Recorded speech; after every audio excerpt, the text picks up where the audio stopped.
ये चालू हो गया। हिंदी साहित्य का आज मैं थर्ड ईयर का सेकंड पेपर जो कभी मैंने निबंध का अध्ययन कराया था, आज इसका दूसरा अध्याय है। क्रोध निबंध है आचार्य रामचंद्र शुक्ल का। और चूंकि रामचंद्र शुक्ल हिंदी साहित्य के बहुत बड़े समीक्षक और आलोचक रहे हैं और उनके निबंध भी हिंदी साहित्य में बहुत ही महत्वपूर्ण हैं। उनका एक निबंध आपके पाठ्यक्रम में है क्रोध। चूंकि ये मानवीय भावों की एक अभिव्यक्ति का एक पार्ट है। क्रोध है, दया है, क्षमा है, परोपकार है, करुणा है। तो क्रोध जीवन का एक आवश्यक हमारा मानवीय मनोभाव है। रामचंद्र शुक्ल ने इस क्रोध नामक भाव पर अपनी बहुत बड़ी विचारधारा को स्पष्ट किया है। इस निबंध के बारे में मैं आपको सामान्य परिचय देते हैं। शुक्ल जी मानते हैं कि क्रोध जीवन में होना आवश्यक है।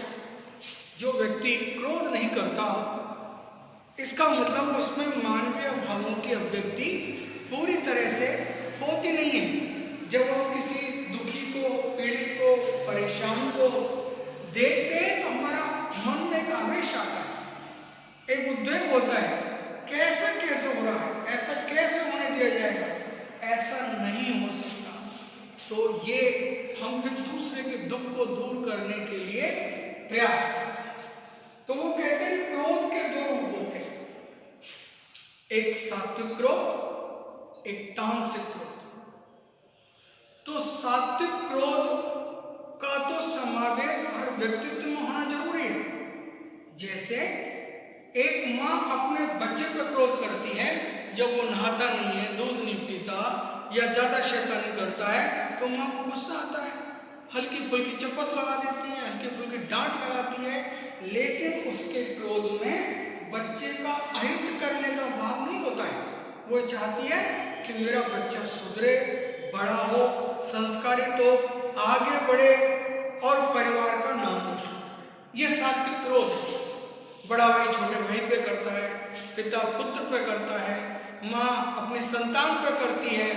और ये भाव घर का कोई मुखिया होता है, वो अपने परिवार के छोटे सदस्यों पे करता है कि वो गलत काम ना करे। इससे घर में एक भय, घर में एक अनुशासन बना रहता है। क्योंकि अगर बड़े गलत कामों पर बच्चों को नहीं डांटेंगे, क्रोध नहीं करेंगे, तो अनुशासन की स्थिति खराब हो जाएगी।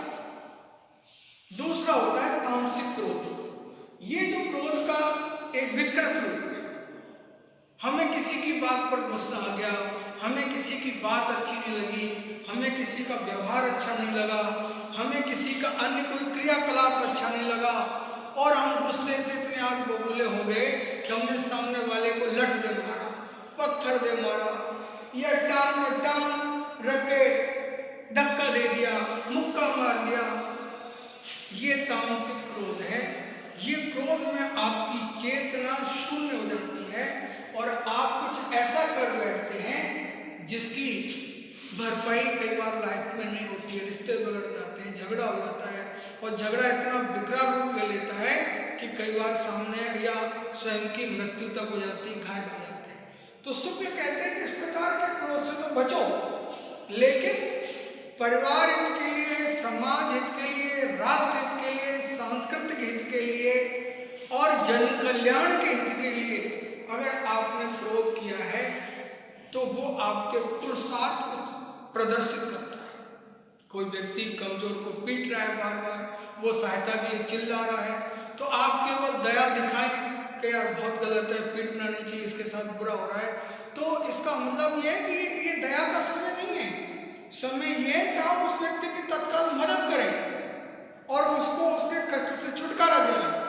तो ये कहते हैं क्रोध की इसलिए आवश्यकता है जीवन में कि क्रोध से अनुशासन बढ़ता है और क्रोध से परिवार और राष्ट्र, जैसे राजभय होता है, राजा का भय होता है, तो भय कब होगा जब उसको क्रोध आएगा, किसी गलत काम पे क्रोध आएगा तो वो सजा भी देगा। इसलिए वो कहते हैं क्रोध नाम की जो भाव है उसका आपके व्यक्तित्व में होना आवश्यक है। और फिर कहते हैं क्रोध दुख से उत्पन्न होता है।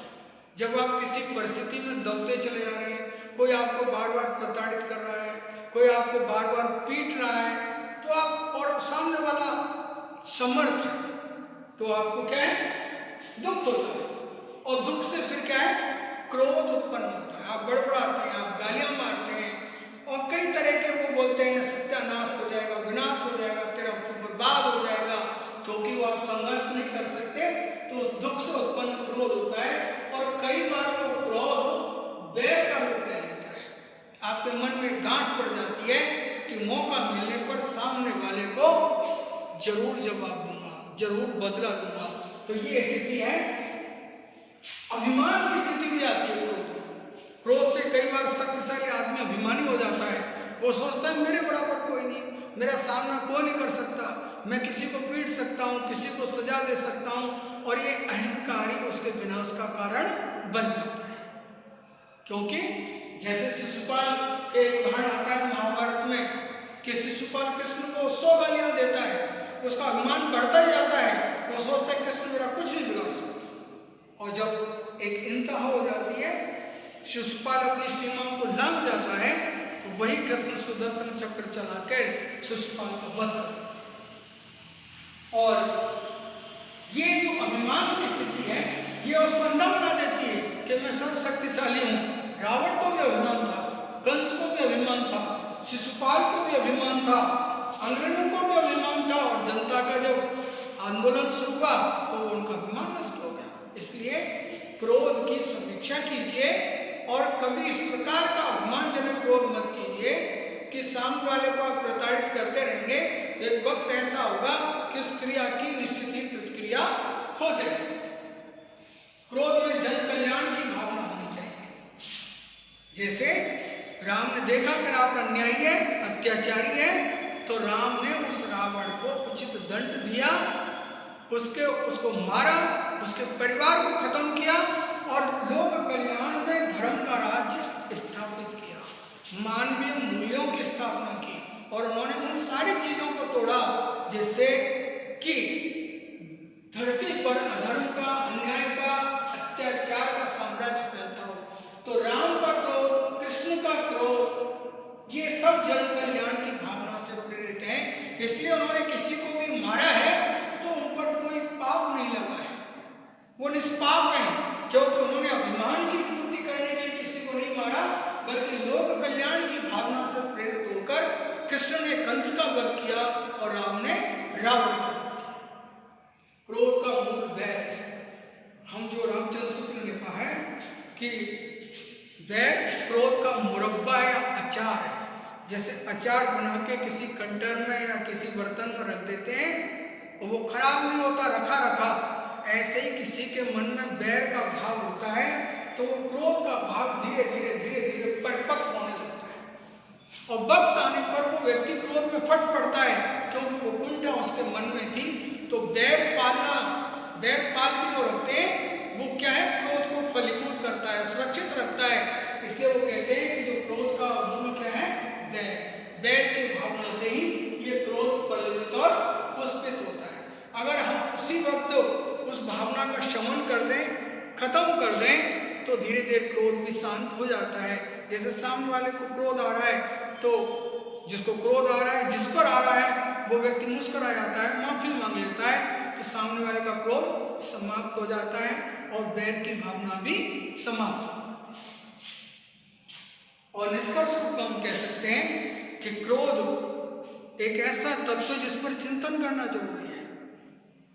क्रोध हमारे जीवन को अंधा, अभिमानी बना देता है और कई बार हमारे विनाश की ओर हमें ले जाता है। इसलिए क्रोध नहीं करना चाहिए, लेकिन क्रोध जहाँ सात्विक रूप है, जहाँ जन कल्याणकारी है, परिवार के हितकारी है, तो वो क्रोध का सात्विक स्वरूप आपके व्यक्तित्व में होना जरूरी है। यदि आप अपने बच्चों को, अपने परिवार को गलत कामों के लिए डांटेंगे नहीं तो वो प्रवृत्ति बढ़ती जाएगी और उस कुविचार से आप और आपका परिवार नष्ट हो जाएगा। लेकिन क्रोध में तामसिकता न हो, इतना आक्रोश न हो कि आप अंधे होकर सामने वाले का बहुत बड़ा अहित करें। क्रोध हो तो केवल जन कल्याणकारी की भावना से हो, या फिर क्रोध में सात्विकता हो, जैसी कि माँ अपने बच्चों पर, पिता अपनी संतानों पर, गुरु अपने शिष्यों पर, बड़ा भाई छोटे भाइयों पर, और आपके परिवार का मुखिया अपने परिवार के सदस्यों के गलत काम करने पर क्रोध करके उनको डांटता है और परिवार को अनुशासन और प्रगति के रास्ते पर ले जाता है। इस तरह से क्रोध जो मानवीय भाव है उसकी व्याख्या रामचंद्र ने अपने निबंध में बहुत शानदार ढंग से की है। ये निबंध बहुत ही महत्वपूर्ण है और आप सभी स्टूडेंट्स को इसको और एक बार गहराई से पढ़ना चाहिए। Thank you.